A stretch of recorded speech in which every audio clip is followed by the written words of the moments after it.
To the 7-year-old girl who had to watch me and my brothers jump her daddy after school, I'm sorry. I know that was probably a traumatizing experience for you. But we kept asking you to stop bullying my daughter and you wouldn't listen. We sent letters home. We even had a meeting with you and your parents and you wouldn't listen. So now you know your actions have consequences. And since you too young to receive those consequences, you had to watch your daddy take those consequences. Get some therapy. You'll be all right. A lot of y'all keep asking why I didn't fight this man one-on-one and why I got my brothers to jump him in front of his 7-year-old daughter. And the answer is simple. Life is not fair. You get jumped by responsibilities every day. Bullying is not fair because you're picking on somebody that's essentially a weaker vessel and that's smaller than you. So I wanted to make sure she saw what it looked like when a fight is not fair and you don't have no choice but to let somebody jump you, so she could get the concept of what she was doing. Sometimes kids learn from what they see and not what they hear. So I wanted it to be a visual experience, okay? I'm out here doing the Lord's work, okay? God is pleased with me whether or not y'all are.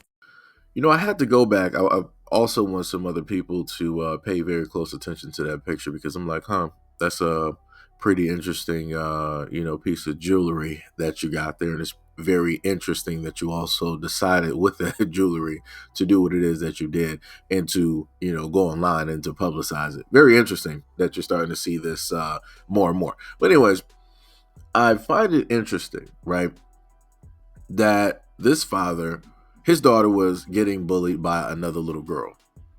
Not a boy, another little girl.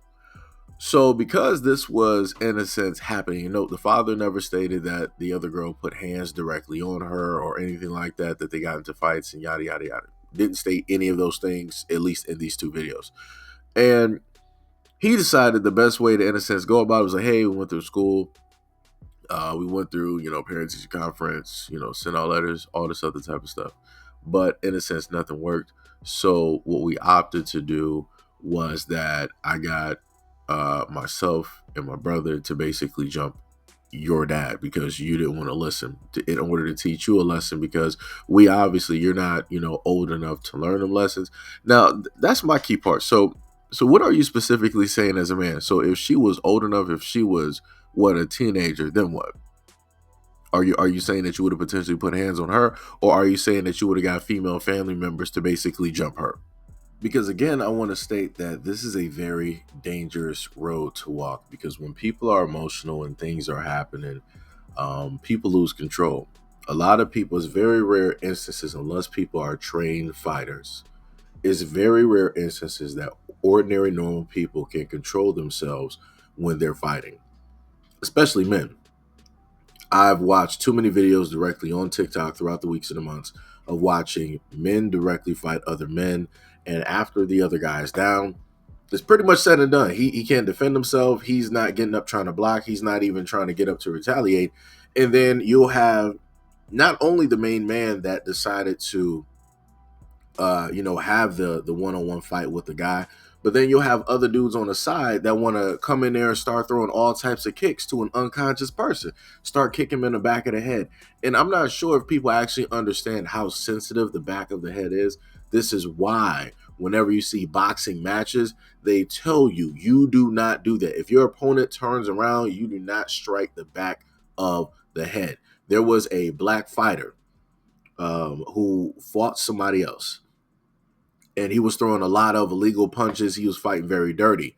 In one instance, he threw one too many illegal punches, which is to the back of the head.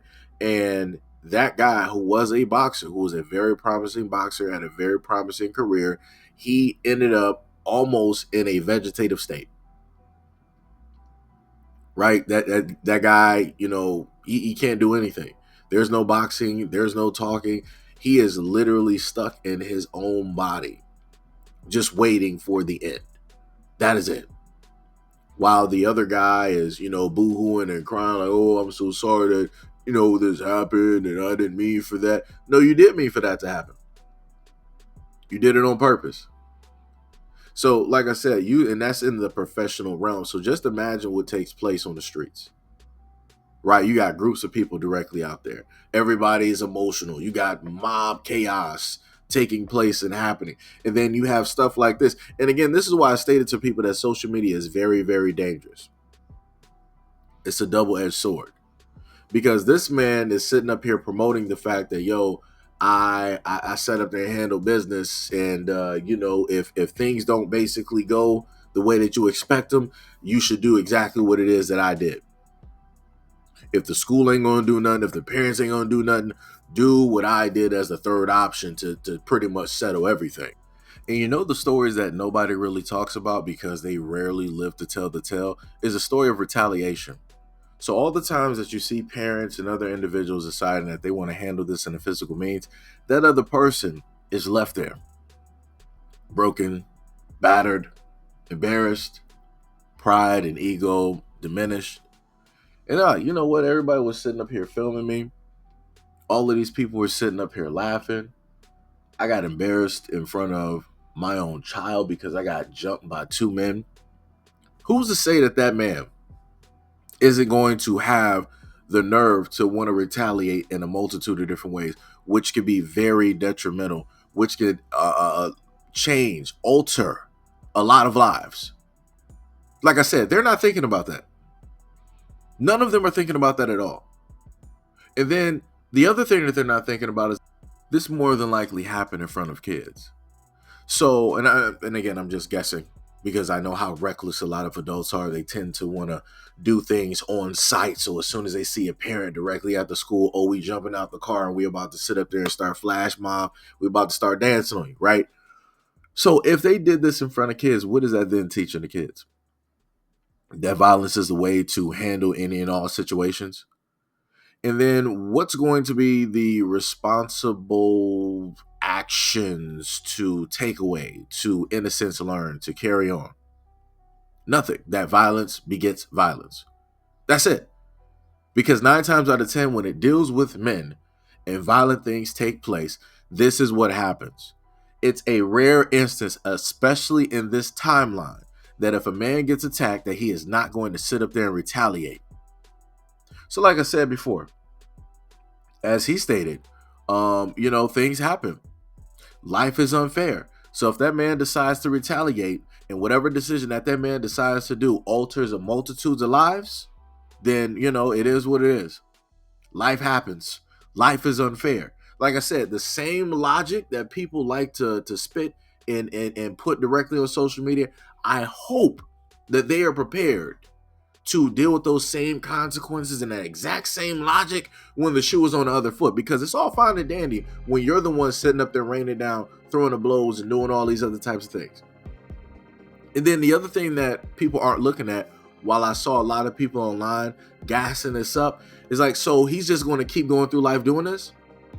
So anytime that his daughter has a negative interaction with any girl, so high school, he's going to do the same thing. College, he's going to do the same thing. When she's a grown woman, he's going to do the same thing. Like I said before, when are these actions going to, in a sense, cease? Because last time I checked, from adults, the main thing that they told me is like, hey, you shouldn't always, try to go like the violent route. You should pretty much try to exhaust every, single action, because the moment in time that you go towards violence, you're turning to a point of no return. And then at that point, anything and everything can sit up there and happen, and anything and everything will happen. So like I said before, I'm hoping that people involved are willing to deal with any and all consequences that will stem from this, either from now up until the end. That's it. But I already know that a lot of people are going to gas this up. They're going to agree with it. A lot of people are going to sit up there and say, well, if it was mine, I'd be doing the same thing. I just wouldn't televise it. Again, like I said before, everybody is, everybody can do whatever it is that they want to do. All I'm saying is be very prepared for the recourse, for, any negative actions that may come from whatever it is that you deem suitable for a response.